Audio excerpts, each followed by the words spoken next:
A Gabriel Pereira. Antes les contamos que el ministro del Interior habló del tema que va a desarrollar Gabriel. Habló de la explosión de las estafas en el Uruguay y explicó cuáles son los motivos para esta proliferación de las mismas. Venimos en una baja sostenida de delitos contra la propiedad cometidos por violencia. Hablo de las rapiñas.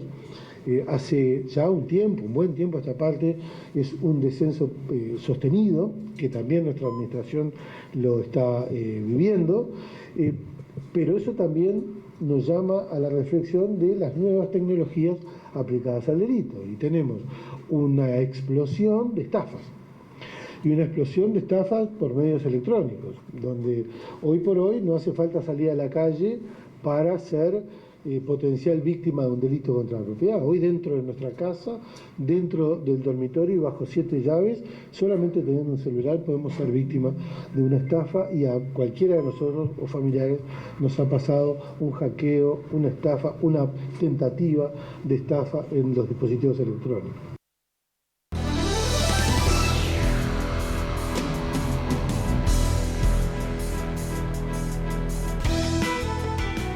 Como les decíamos, estamos recibiendo a Gabriel Pereira para hablar de este asunto que bien dice el nombre de la columna: estafa, delito oculto. Gaby, ¿cómo estás? Buenas noches para todos. Se habla poco de esto. Bueno, varias veces hemos cuestionado acá el debate sobre la cifra de delito, ¿no? Sí. Que eso no va al fondo del asunto, y en general es así. Pero hay veces que no. Hay veces que las cifras evidencian. ¿Cuándo es importante para mí debatir sobre eso? Cuando las cifras evidencian un cambio de paradigma en el mundo de la delincuencia. Pasó en los 90 cuando empezó a aparecer el narcotráfico, pasó en los 2000 con los homicidios en el contexto del crimen organizado, que eran homicidios de una característica distinta a los que conocíamos, por eso aumentó la impunidad, y ahora está pasando de nuevo con esto. Y es importante ponerle el ojo por varias cosas. Había algo que se venía consolidando y era la baja de las rapiñas, de 30.000 a 20.000. Y pensábamos que había un retroceso de los delitos contra la propiedad. ¿Por qué? Porque el observatorio del Ministerio del Interior solamente revela información sobre rapiñas, homicidios y hurtos. Delitos de narcotráfico, violencia doméstica. Pero delitos contra la propiedad, además del homicidio, rapiña y hurto. No estafas y extorsiones. Y ahí estaba el delito oculto, ahí estaba lo que estaba ocurriendo en el mundo de la delincuencia, y era un movimiento de las rapiñas hacia las estafas.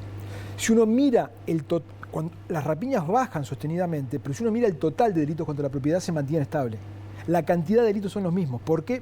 Porque se produjo este cambio en el mundo de la delincuencia. Una migración. Vamos a ver las cifras. Son elocuentes, tremendas, ¿no?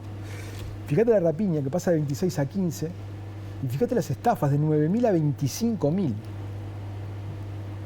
Es una explosión que no se ve visto en ningún delito nunca, en tan pocos años. En 7 años se multiplicó por 7. Y había quedado oculto, y no había un análisis de esto, por esto que te digo, de los 3 delitos que quedan visualizados. La rapiña se castiga con una pena de 4 años a 16. Y la estafa con 6 meses a 4 años. 4 años. Lo que te iba a preguntar, que me surgía como interrogante, es: ¿la migración se da porque es barato estafar? Viste que en la delincuencia se habla mucho de esto de el análisis de si te pueden agarrar, si no te pueden agarrar, y la pena que te cae en caso de que te agarren cometiendo el delito. Los criminalistas siempre ponen el énfasis sobre que lo importante para disuadir es la oportunidad de que te agarren, ¿no? Claro. Que eso es lo importante. También es cierto que el delincuente no delinque pensando que lo van a agarrar. No delinque pensando eso. Por eso las cifras de prisión aumentan, los años de prisión aumentan, y el delito sigue ocurriendo. Lo que pasó acá fue que con la inclusión financiera, la plata salió de la calle.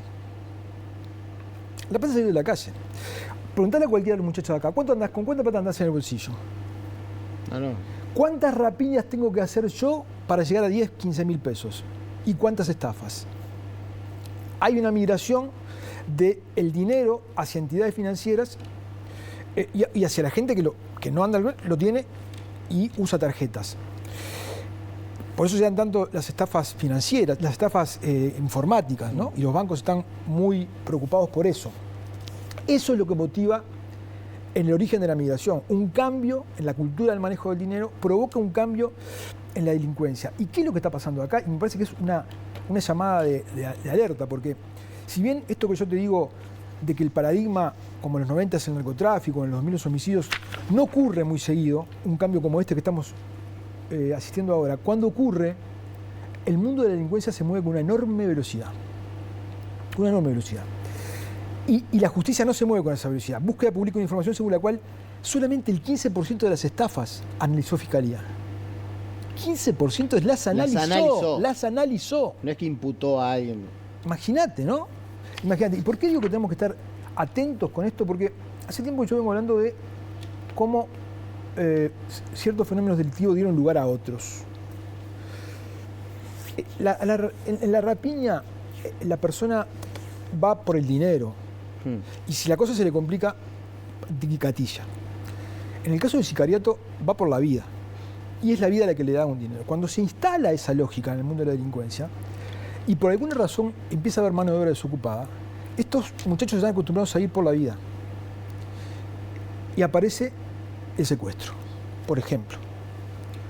Y en el contexto de delitos violentos aparece la extorsión. Se ha dado en todos los países donde el narcotráfico escaló, luego un derrame hacia el secuestro y hacia la extorsión. ¿Sí? De casos reales, no virtuales. No, de casos reales. Claro, viste que también está esto que para mí está mal llamado el cuento del tío, que llaman a una doña y le dicen, tenemos a su nieto secuestrado, deposíteme un dinero. No, ahí no sé.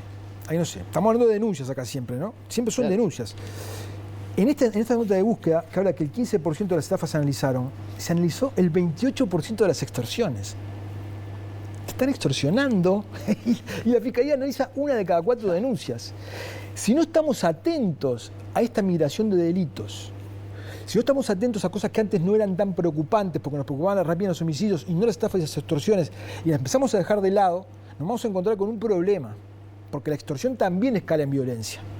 Entonces nos tiene que dejar una enseñanza esto de cómo el delito migra rápido en función de cambios sociales, como en este caso la migración del dinero hacia entidades financieras, pero también cómo otro tipo de delitos que ya parecen instalarse, como la extorsión, que suelen derramar de otros delitos más violentos como el narcotráfico, no está teniendo de parte de las autoridades una represión a la altura de las circunstancias. Te hago la última, capaz que es hasta complejo, pero experiencia internacional en la materia no debe ser un delito fácil tampoco de combatir, ¿no? Porque se dice que muchas veces son desde las cárceles, a veces desde el exterior, sí. Extorsionan y te hacen depositar en una casa que gira el dinero a Nigeria. No, es como el delito de lavado de dinero, ¿no? Tenés que seguir una estructura a veces financiera compleja. Pero lo que podés hacer sí es... Fíjate que no estaba ni siquiera instalado el debate de las estafas. Claro. Sabíamos que había habido muchas, pero no sabíamos esta explosión ni de las extorsiones. Cuando uno empieza a debatir estos temas, la gente está por lo menos más alerta y eso funciona por lo menos como disuasorio, como preventivo de parte de las víctimas, por lo menos. Gaby, muchísimas gracias. No, gracias a vos. Pausa y seguimos con más en BTV Noticias.